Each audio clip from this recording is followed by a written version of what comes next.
Bom, eu vou tentar deduzir para vocês aqui a lei de Gauss, que é uma lei maravilhosa assim da eletrostática, uma lei muito bonita.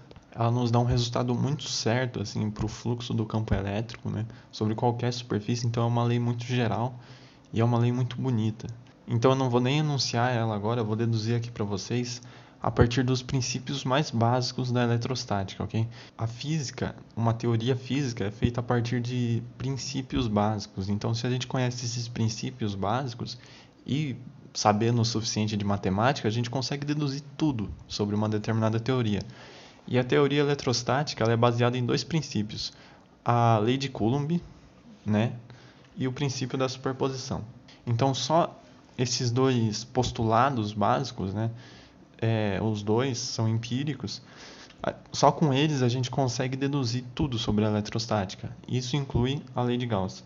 Bom, então vamos falar aqui um pouco sobre a lei de Coulomb, né? Se a gente tem uma carga Qzinho e uma carga Qzão, num referencial O, né, num ponto de origem do referencial aqui, a gente pode escrever os vetores da carga Qzinho como Rqzinho e Rqzão, né? E a lei de Coulomb diz pra gente que a força sobre Qzão devido a Qzinho é igual ao produto das cargas dividido por essa constante, que é 4πε0. O ε0 é uma constante muito importante no eletromagnetismo, né? Junto com a permeabilidade magnética, essa constante forma o valor da velocidade da luz. Então é uma constante muito importante no eletromagnetismo. E essa força também vai depender do quadrado da distância entre as cargas, né? Eu defini aqui para vocês a distância entre as cargas como a diferença desses dois vetores, né? Ou seja, vai ser esse vetor aqui, né? Um vetor para cá, assim. Então a lei de Coulomb é essa: a força em Qzão devida a Qzinho é igual ao produto das cargas dividido por uma constante vezes o inverso do quadrado da distância entre as cargas, e ela tem a direção radial, né? Que eu até desenhei aqui, ou seja, vai ser uma direção que sai da carga que está sofrendo a força e vai em direção à carga que está causando a força, vamos dizer assim. E a partir da lei de Coulomb a gente consegue definir o campo elétrico, né? Essa vai ser uma quantidade que não vai depender da carga que está recebendo a força, né? Então vamos definir aqui: o campo elétrico vai ser a força que age sobre a carga Q devido à carga Qzinho dividido pela carga Q, né? Então se você olhar essa equação aqui, isso aqui vai ser Qzinho sobre 4π ε0 R sobre R ao quadrado. Então esse vai ser o campo elétrico de uma carga pontual. A utilidade do campo elétrico é que ele não depende da carga que vai sofrer a força. Então a gente pode fatorar, né, de certa forma, a carga que vai sofrer a força. E com isso a gente só precisa pensar nas cargas da distribuição em volta da carga que está sofrendo a força. Então você pode, por exemplo, pegar uma distribuição de cargas qualquer, né? Por exemplo, finge que eu tenho aqui um formato estranho de cargas qualquer e eu tenho o meu referencial aqui e eu pego um elemento de carga aqui, um elemento infinitesimal de carga, e quero calcular o campo elétrico usando a lei de Coulomb num ponto P qualquer assim. Bom, essa carga infinitesimal a gente pode tratar como uma carga pontual. Então, um elemento de campo elétrico devido a esse elemento de carga pontual vai ser dq, né, olhando aqui o campo de uma carga pontual, né, vai ser 4πε0 direção radial dividido por r ao quadrado, onde r novamente é definido assim, tá? Então vai ser o vetor que vai de P a dq. Então a partir disso, e usando o princípio da superposição, a gente pode calcular o campo elétrico resultante como sendo uma integral dessa quantidade aqui. Então a lei de Coulomb, a princípio, nos permite calcular o campo de qualquer distribuição de carga. Agora vamos falar um pouco do princípio da superposição. O princípio da superposição, ou a linearidade das equações diferenciais, o princípio da superposição nos fala sobre o que acontece quando a gente tem várias forças coulombianas agindo sobre uma carga. Então ele é um fato sobre a natureza, né? É uma coisa que a gente testou experimentalmente e chegou nessa conclusão. Então, se a gente tem uma distribuição de carga aqui, uma carga Q1, uma carga Q2, uma carga Q3, Qn, né? Uma certa distribuição de carga, e essas cargas vão gerar uma força sobre uma carga Q de prova, esqueci de escrever aqui, né? A gente chama essa carga que está sofrendo a força de carga de prova. a força resultante sobre essa carga vai ser simplesmente a soma das forças de cada uma das cargas, né? Então eu tenho uma soma aqui, a força resultante sobre a carga Q vai ser igual à soma das forças na carga devido a cada uma das outras cargas, né? Isso é muito interessante porque é uma forma muito simples da natureza agir, né? A linearidade é sempre uma simplicidade, né? Na matemática e no funcionamento da física, né? E a gente pode dizer exatamente a mesma coisa sobre o campo elétrico. É só você dividir essa equação pela carga Q e você vai ter que o campo elétrico resultante vai ser igual à soma dos campos elétricos gerado por cada uma das cargas, né? E isso permite que a gente faça essa integral aqui, né? É isso que permite que a gente pegue um elemento de carga numa distribuição de carga qualquer aqui e escreva o campo elétrico total como uma integral, né? Aqui seria uma integral de volume, né? Mas tudo bem. Uma integral desses pequenos elementos de campo elétrico, né? Então você vê que a princípio a lei de Coulomb junto com o princípio da superposição, né? Então a gente consegue determinar o campo elétrico em qualquer ponto do espaço para qualquer distribuição de carga e a força em qualquer carga que a gente colocar naquele ponto de espaço. Então, tecnicamente, a lei de Coulomb e o princípio da superposição já determinam todos os problemas da eletrostática, né? Mas a gente pode trabalhar um pouco mais com essas equações, com esses princípios básicos, para chegar em equações que são um pouco mais úteis em alguns contextos específicos, né? Então, usando a lei de Coulomb e o princípio da superposição, por exemplo, a gente pode deduzir que existe um potencial elétrico, né? Um potencial eletrostático, e isso pode ser muito útil porque é muito mais fácil você calcular uma integral do potencial elétrico, que é um escalar, do que você calcular essa integral vetorial aqui, né, do campo elétrico. A partir desses dois princípios, por exemplo, você pode deduzir que o campo elétrico obedece a uma equação do tipo equação de Poisson. Não, o campo elétrico não, o potencial elétrico, né? Então seria uma equação do tipo Laplaciano do potencial elétrico é igual a menos a densidade de cargas dividido por epsilon zero, né? Então a gente pode deduzir isso e até tirar uma solução, né, para essa equação. 1 sobre 4π epsilon zero, integral de volume da densidade de cargas vezes um elemento de volume infinitesimal dividido pelo módulo do vetor posição, né? Do vetor separação, na verdade, entre a carga e o ponto onde você está calculando o potencial elétrico.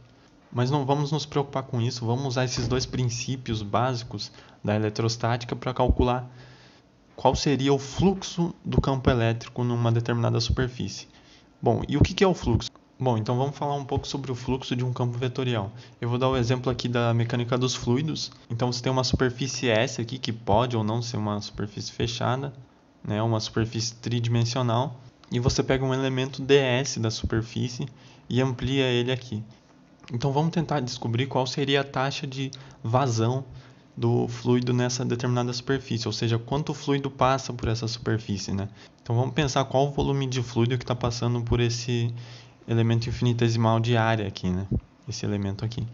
Bom, então o volume de fluido que vai estar passando por esse elemento infinitesimal de área, e que volume é esse, né? A gente pode ver aqui que essa figura é um prisma, né? É um cilindro meio torto, mas ele age como se fosse um cilindro. O volume dessa figura é exatamente igual ao volume do cilindro, né? Pode-se demonstrar isso.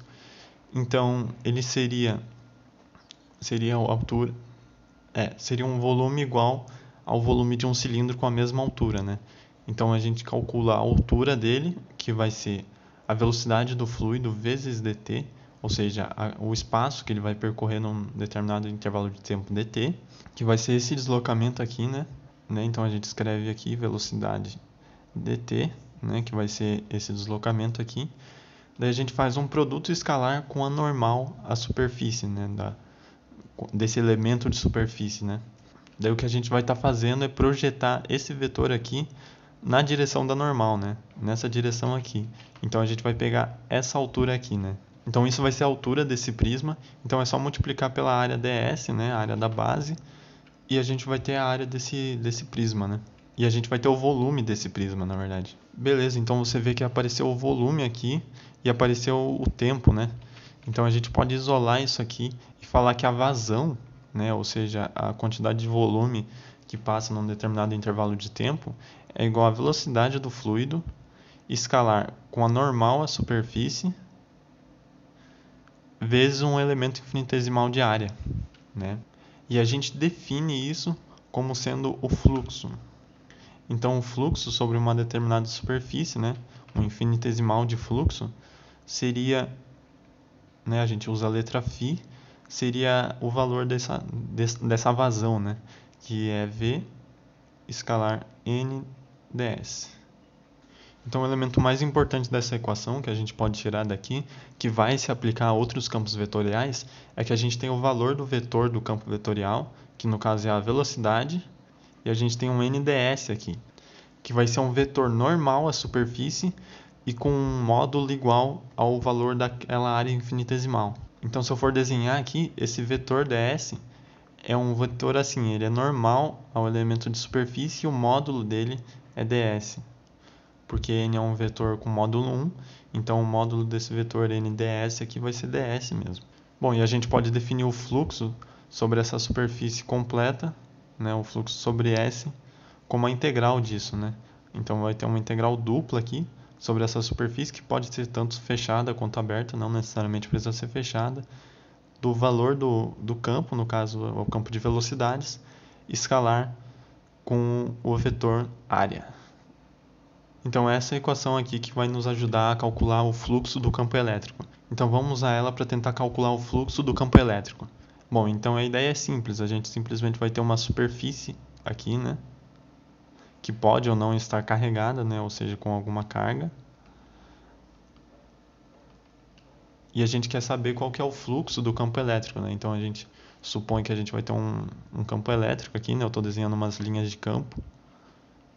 Então a gente vai ter um campo elétrico atravessando essa superfície que pode ou não ser fechado, e a gente quer calcular o fluxo sobre essa superfície S. Então o fluxo sobre essa superfície S vai ser, por definição, a integral de fluxo, né, do campo elétrico escalar com o vetor área, né? Vetor área infinitesimal. Bom, agora a gente vai fazer uma restrição, que na verdade não é tão restritiva assim. Como eu mostrei aqui no começo, o campo elétrico de uma distribuição qualquer pode ser pensado como uma superposição do campo elétrico de cargas pontuais. Então, na verdade, só o que a gente precisa fazer é calcular o campo elétrico de uma carga pontual e depois generalizar esse resultado para um campo elétrico de uma distribuição de cargas qualquer. Então, a gente vai aplicar o princípio da superposição aqui e usar simplesmente o campo elétrico devido a uma carga pontual. Então, você imagina aqui que teria uma carga pontual aqui e ela que estaria gerando essas linhas de campo, né?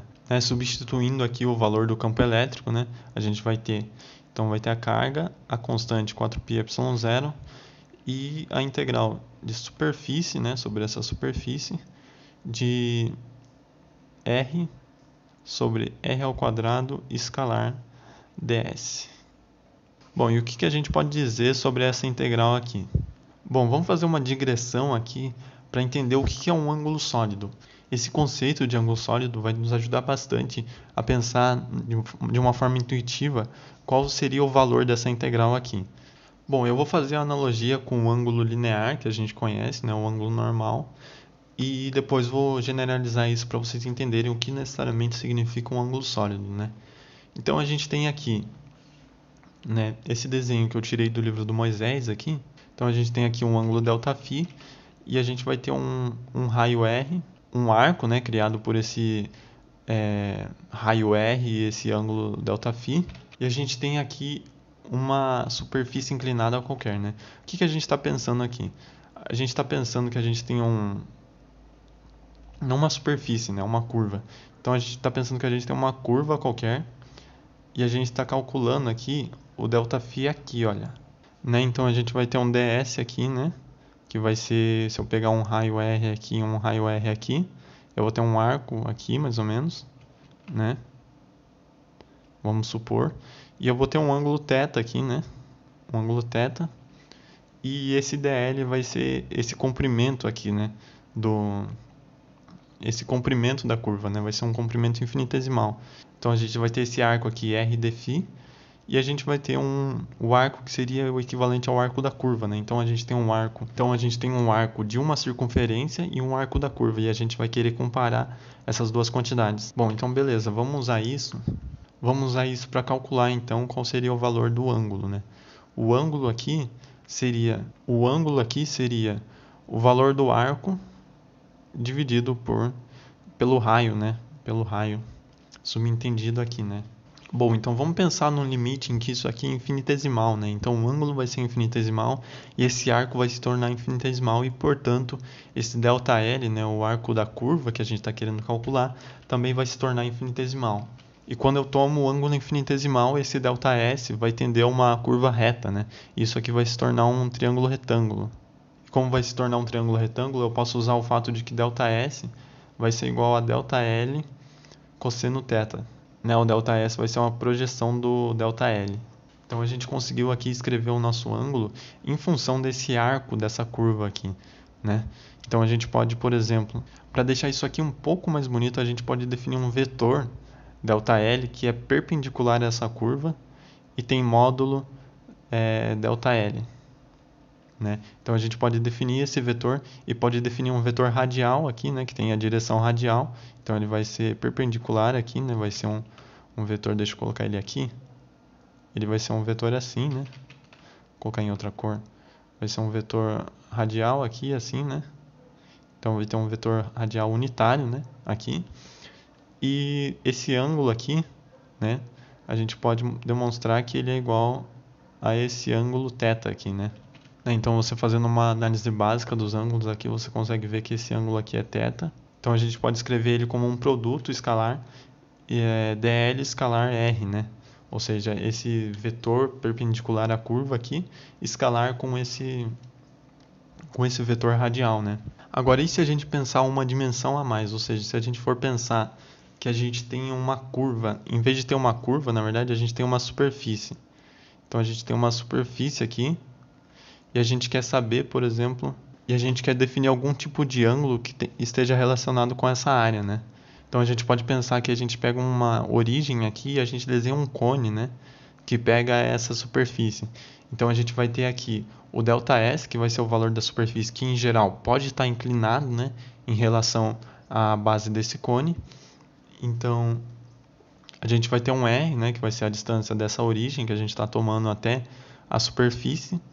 A gente vai ter um ângulo de inclinação entre o vetor radial e o vetor normal, essa superfície. E você pode ver que da mesma forma que aqui a gente tinha um ângulo sendo igual a um arco dividido pelo raio, né? Isso aqui, se a gente for analisar, é igual a esse ângulo dividido por 1, né? Porque o raio que determina esse ângulo é um raio unitário. Então a gente pode pensar que o ângulo, na verdade, é um arco de circunferência, só que de uma circunferência unitária, né? De raio unitário. Né, o ângulo nada mais é do que uma constante de proporcionalidade entre um arco de uma circunferência e o raio dela. E a gente vai usar esse mesmo fato para definir um ângulo sólido, né, um ângulo que não diz respeito a arcos, mas diz respeito a superfícies esféricas, né, a cascas. Então a gente pode pegar essa superfície ΔΣ aqui desse cone, né, tá vendo que ela não é a superfície real que a gente está olhando, ela é a superfície desse cone aqui, a base desse cone que a gente criou. E pode dizer que essa superfície ΔΣ vai ser proporcional ao raio, né, que ela está aqui, que ela subentende. Então, se essa superfície ΔΣ é proporcional ao raio, eu posso definir uma constante, que eu vou chamar de ΔΩ, né, que a gente está pensando em termos infinitesimais aqui, que vai ser a razão dessas duas grandezas aqui. Então vai ser a superfície ΔΣ dividido pelo raio ao quadrado, né? Então o fato de existir um ângulo sólido se deve também, da mesma forma que existe um ângulo comum, pelo fato de que existe essa proporcionalidade entre o valor de uma superfície, de uma casca esférica, né, e o quadrado do raio, né? Então essa constante de proporcionalidade a gente define como sendo o ângulo sólido. E a gente pode fazer o mesmo processo que a gente fez antes e, né, pode se demonstrar tranquilamente, né, que esse ΔΣ pode ser escrito como ΔS, né, que vai ser a área da nossa superfície que está inclinada aqui, vezes o cosseno desse ângulo aqui, né, o ângulo θ nesse caso. Para demonstrar isso é só você escrever a área dessas coisas, né? Você vê que isso aqui é um cone, então aqui a gente tem uma seção inclinada, né, transversal de um cone. O que é isso? É uma elipse, né? Então você vai ter uma elipse aqui, a área de uma elipse, e aqui você vai ter uma seção transversal do cone, só que, né, perpendicular ao eixo do cone. Então você vai ter uma circunferência aqui. Então é só você comparar a área dessa circunferência com a área dessa elipse e você vai chegar nesse resultado aqui. Bom, e a gente pode fazer o mesmo que a gente fez antes, escrever esse ângulo sólido, né? Vamos escrever ele já infinitesimal, né? Tomando o limite, usando os vetores, né? Então a gente vai pegar esse vetor, eu tenho até outra imagem aqui. Então vai ser esse vetor que é perpendicular à superfície, tem módulo ds, escalar com o vetor radial aqui, né? Que a gente tem aqui. Então você vê aqui que a gente tem uma definição infinitesimal, né, muito interessante do ângulo sólido, né? E nessa imagem aqui a gente consegue ver claramente que o ângulo sólido nada mais é do que a superfície de uma esfera unitária, né? A gente consegue ver isso aqui. Bom, agora se você analisar melhor essa integral do fluxo do campo elétrico, você vai ver que na verdade o fluxo do campo elétrico vai ser nada mais nada menos do que essa constante, né? Q sobre 4πε0, né? Pensando aqui no campo de uma carga pontual, e a integral sobre uma superfície S do ângulo sólido. Olha só aqui, a gente tem exatamente o ângulo sólido, né? Se você fizer a comparação entre essas equações, né? A gente tem o vetor unitário R, a gente tem o módulo dele ao quadrado, né? Dividindo aqui embaixo, então a gente tem exatamente aqui um infinitesimal do ângulo sólido, né? Então a gente só precisa calcular a integral desse ângulo sólido para descobrir o valor do fluxo do campo elétrico. E isso não é muito difícil, gente. Vamos olhar aqui e ver como é que a gente pode fazer isso. Vamos fazer a analogia com o ângulo linear normal, né? Bom, então vamos tentar calcular aqui essas integrais fechadas, né? Bom, então vamos pensar primeiro qual seria o valor dessa integral quando a gente está dentro da curva, né? Então aqui pensa que você tem uma curva, isso aqui é um plano, né? A gente está em duas dimensões, está falando do ângulo aqui.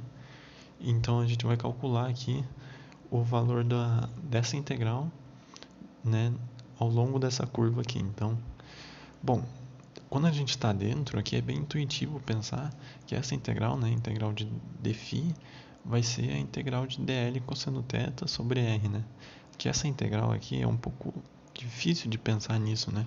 Porque aqui vai ser né, se for escrever de outra forma, aqui vai ser um dl escalar r, né? Então você vai ter que ficar projetando esse dl aqui toda hora, né? O dl vai ser um vetor assim, perpendicular à curva, né? E daí você vai ter que ficar projetando ele na direção radial, né? E somando todos esses casos, né? Mas só olhando aqui, a gente consegue ver que o valor disso vai ser 2π, né? Porque se eu tenho um ângulo e eu vou somar todas as contribuições infinitesimais aqui dele ao longo né, todo ao torno de mim, né? Vamos fingir que eu tô aqui, né? Vamos fingir que eu sou um ponto e eu tô aqui e eu vou olhar daqui até aqui. Então eu vou olhar tudo à minha volta, né? Somando ângulos infinitesimais aqui. Então eu não preciso calcular necessariamente essa integral, né? Eu posso só pensar nisso aqui, né? Então eu vou fazer a volta no ângulo e ele vai ser simplesmente 2π. Então essa integral aqui, né? Essa equação aqui, essa integral complicada, né? dl escalar r dividido por r, né? Isso aqui vai ser 2π, né? Para esse caso aqui, porque a gente consegue ver isso aqui diretamente aqui, né? Você vai ter, se eu vou girar a curva toda, né? Se a curva está em volta de mim, se eu vou girar ela, né? Eu vou ter um ângulo total de 2π, né? Agora, o que é um pouco menos intuitivo, né? E que eu vou demonstrar para vocês agora de uma forma qualitativa, não uma demonstração muito rígida, mas que vocês vão entender mais ou menos. Então, vamos aqui representar nessa curva um monte de vetores radiais, né? Então vamos pensar que a gente está nesse ponto aqui, em vez de a gente estar dentro da curva, a gente está fora, né? A gente teria aqui uma esfera, né? Uma esfera não, um círculo, né? Só que correspondente a esse ângulo aqui, né?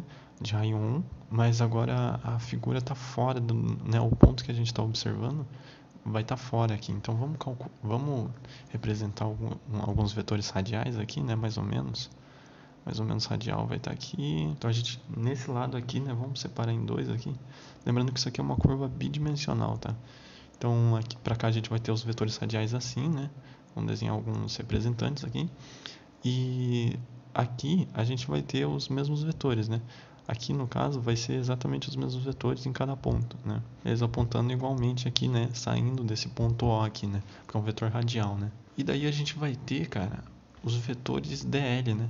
Se a gente for pensar nessa integral aqui nesse contexto, o dl a gente vai calcular essa integral a partir de dl escalar r, né? Então vai depender desse produto escalar aqui. Se a gente for representar os dl's aqui, eles vão ser vetores perpendiculares à curva, né? Então a gente vai ter eles aqui, né?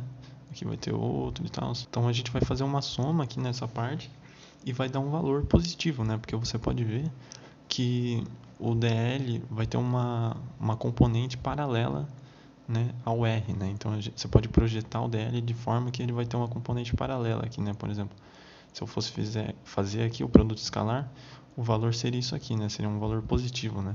Agora, aqui atrás, a gente vai ter uns dl's que vão estar apontando para o outro lado, né? Então a gente vai ter um dl' aqui, por exemplo, né? A gente vai ter uns dl's que vão estar para fora, né, da curva, porque é assim que a gente definiu o dl. Então a gente vai ter um produto escalar aqui que vai dar um valor negativo, né? E a moral da história aqui é que quando a gente somar a parte daqui com a parte daqui, ou seja, fazer essa integral, a gente vai ter um valor nulo, né? Porque as partes positivas vão cancelar com as partes negativas, né? Ou seja, para esse contexto aqui, essa integral vai ser nula, né? Então essa integral ela vai depender de que ponto o seu ponto está dentro da curva ou se ele está fora da curva, né? Eu só dei aqui uma demonstração qualitativa, né? Não vou dar uma demonstração quantitativa, mas já dá para entender, né? Dá para imaginar que é isso que vai acontecer. Bom, e aqui no ângulo sólido vai acontecer exatamente a mesma coisa, né? A diferença é que aqui a gente vai ter... Eu peguei essas figuras do Moisés também, né? Então a gente vai ter aqui figuras tridimensionais, tá bom? Então isso aqui é uma superfície fechada, tá? E isso aqui é uma esfera, tá? Isso aqui vai ser uma esfera, isso aqui dentro, né? Vai ser uma esfera. Então, assim, nesse caso aqui, nesse primeiro caso, vamos chamar de caso 1. Então, no caso 1, a gente vai ter que a integral de superfície, né?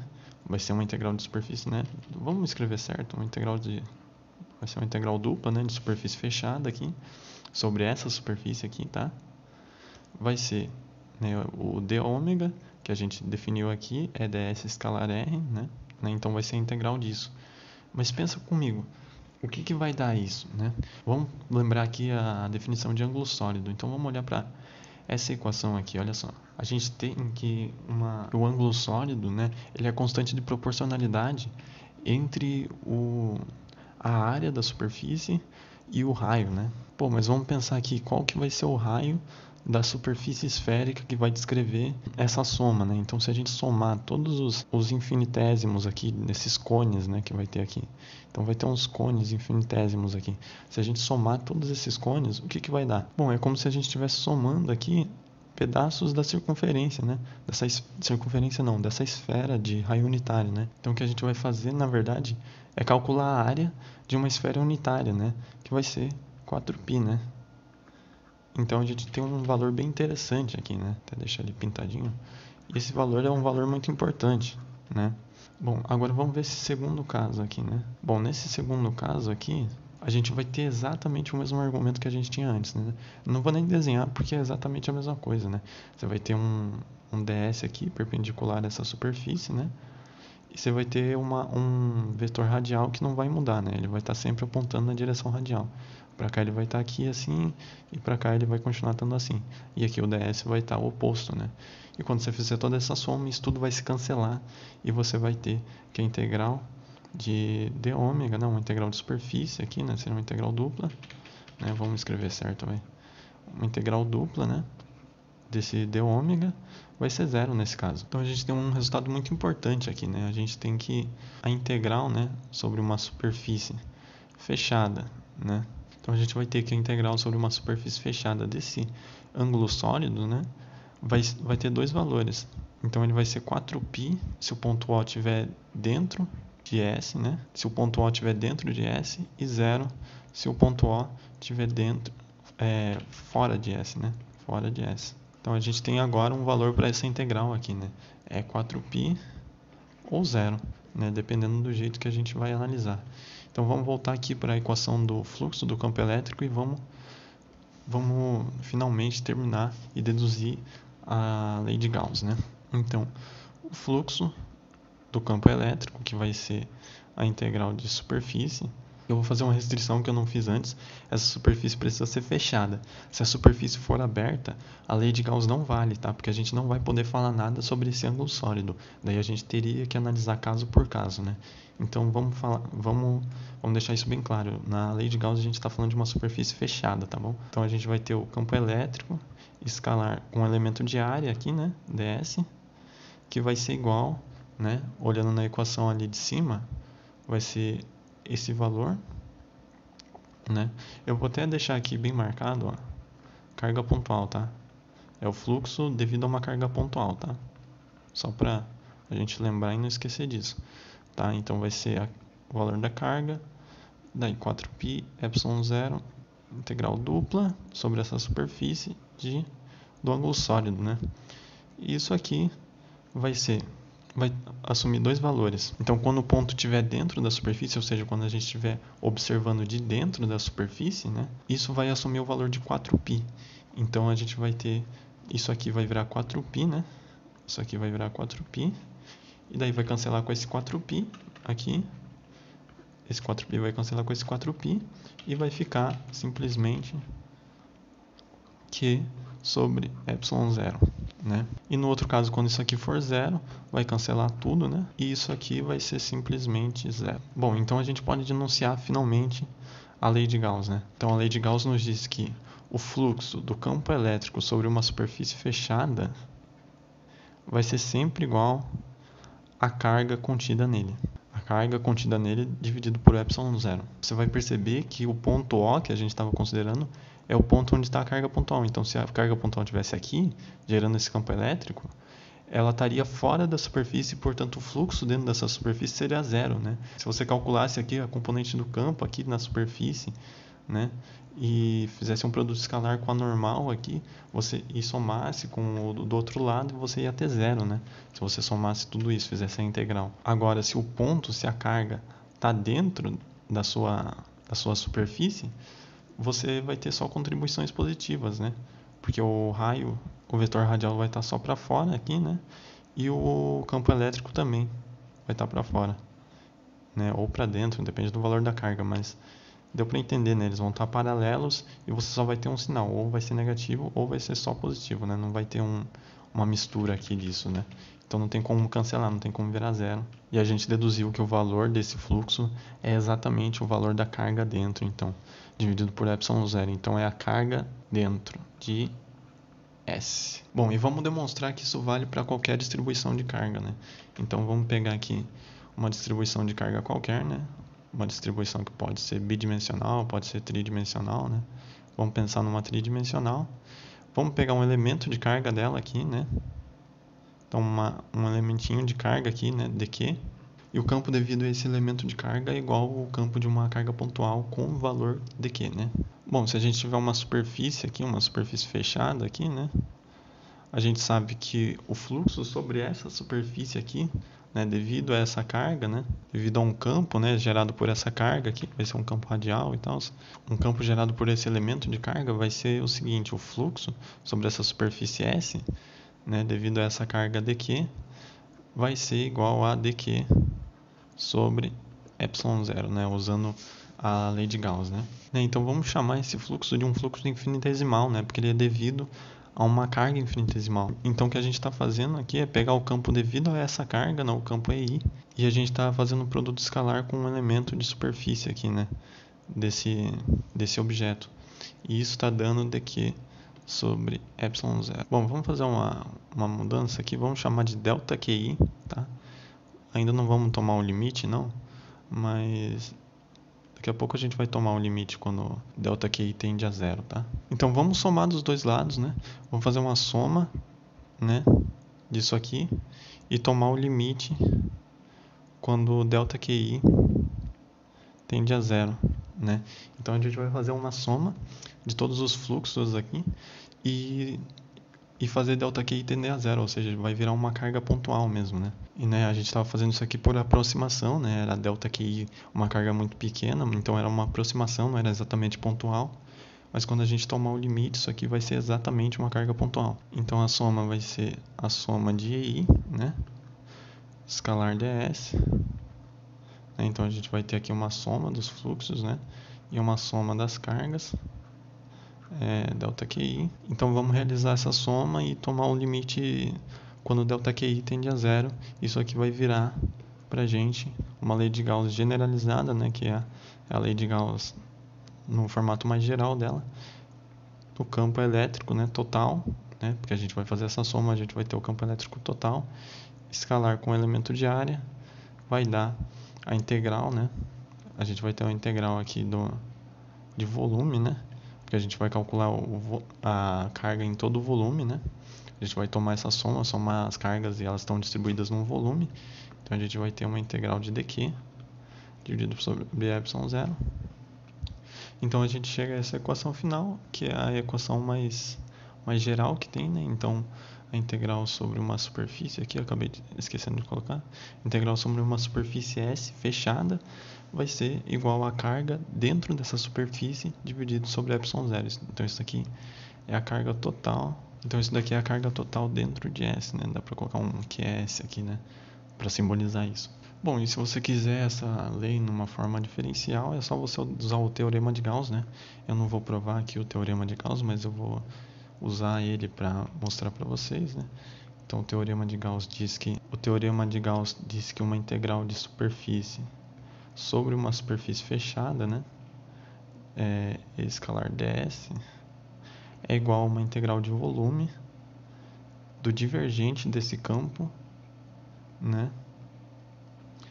Uma integral de volume do divergente desse campo. É isso mesmo, né? Então esse é o teorema de Gauss, né? Vamos escrever aqui teorema de Gauss ou teorema da divergência, né? Então você pode usar ele aqui. Você pode ver que aqui a gente tem EDS, né? A gente pode usar diretamente. Então a gente vai ter daqui, vamos usar um preto aqui, ó, a integral de EDS, né? Isso aqui vai ser sobre o quê? Ó, essa superfície, então a gente tem um volume, né? Então essa superfície aqui, então a gente tem uma superfície assim, né? Superfície tridimensional. Então a gente tem uma superfície S que, como a superfície é fechada, ela tem um volume V. Então você transforma uma integral de superfície numa integral de volume sobre esse volume V. Então a gente substitui aqui, vai ficar a integral tripla, né? Do divergente do campo elétrico integrada no volume vai ser igual a carga, que nada mais é do que a integral de volume da densidade de carga, né, integrada no volume, dividido por ε0. Então a gente vê que essas integrais são sobre o mesmo volume, né? Essas integrais são ambas sobre o mesmo volume, né? Porque a gente, pelo jeito que o teorema de Gauss foi construído, né, a gente está falando dessa superfície e a carga dentro da superfície, então é o mesmo volume. Então, se a integral é sobre o mesmo volume e ela é igual para esses dois, então quer dizer que os integrandos, né, ρ sobre ε0 aqui nesse caso, ρ sobre ε0 e divergente de E são valores iguais, né? Então a gente chega à lei de Gauss numa versão diferencial, né? Que é o divergente do campo elétrico é igual à densidade de carga dividido por ε0. Então essa é a lei de Gauss na forma diferencial, que elas são equivalentes, mas não são iguais. Então é uma lei muito bonita, né? A lei de Gauss, ela tem, principalmente no formato integral, ela tem aplicações que você pode usar ela para calcular o campo elétrico de uma forma muito rápida, muito simples, né? De superfícies bem simétricas. Então, por exemplo, o campo de uma esfera carregada, né? Por exemplo, você quer calcular o campo de uma esfera carregada, você pode usar a lei de Gauss para calcular rapidamente isso, né? Então você pode aplicar argumentos de simetria aqui, né? E calcular o campo rapidamente. Aqui quem já usou essa lei para fazer esse cálculo sabe que é muito mais rápido do que você fazer aquela integral lá da lei de Coulomb, do princípio da superposição. Então essa lei tem muita aplicação, além de ter esse valor qualitativo, né? Se você sabe que dentro de uma superfície não tem carga, então o campo lá dentro tem que ser zero também, né? E é por isso que, por exemplo, dentro de um condutor, né? Se você tem um condutor aqui, uma esfera oca, por exemplo, o campo dentro dela é zero, né? Se você tiver carga aqui, Porque se você fizer uma superfície aqui, você vê que dentro dessa superfície não tem carga e, portanto, o campo dentro dessa superfície imaginária aqui tem que ser zero, né? Então, a gente pode deduzir muita coisa da lei de Gauss. É uma lei muito bonita, mas eu não vou mostrar aplicações aqui, só vim mostrar a dedução mesmo. Então é isso, gente. Muito obrigado para quem assistiu e é isso. Valeu, é nóis.